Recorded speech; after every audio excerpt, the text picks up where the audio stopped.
31-nə qədər dizel farsunkanın təmiri, dizel farsunkanın istenti, dizel farsunka üzərində olan bütün işlər bir manatsız şəkildə təmənnasız olacaq.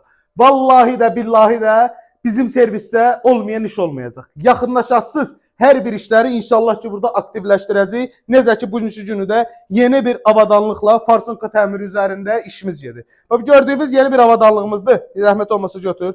Avtomobildə farsunkanın yuyulması, stenti, təmiri, modelindən, markasından asılı olmayaraq dizel avtomobillərdən gedir ki söhbət. Azərbaycanda mən sizə söz verirəm ki, sizin dizel sürən avtomobillərimiz qara tüstü verməyəcək. Səhər-səhər gec xodlanmayacaq. Nə bilim, dizel barəsində, farsunka barəsində nə problem yaranırsa, bugünkü günü biz bunu aradan qaldıracaq. Və may ayının 31-nə qədər ümumi görülən hər bir işlər təmənnasız şəkildə olacaq Batan Avtoservis olaraq. İnşallah, əlbəttə ki, bu bir zarafatdır. Servisimizin yeni açılması ilə əlaqədar olaraq sizlərə özəl yeni bir, bu da kampanyamız olsun ki, birbaşa yararlanmaqdan tələsin. Model, marka fərqi yoxdur. Ümumi bütün avtomobillərdə dizel farsunkaların təmiri artıq bizim Renat Avtoservisdə mövcuddur. Öpürəm, özünüzdən müğayət olun. Gələn çəkilişlərdə görüşmək ümidi ilə. Diqqətlə izləyin ki, kampanyalardan xəbərdar olasınız. Bu da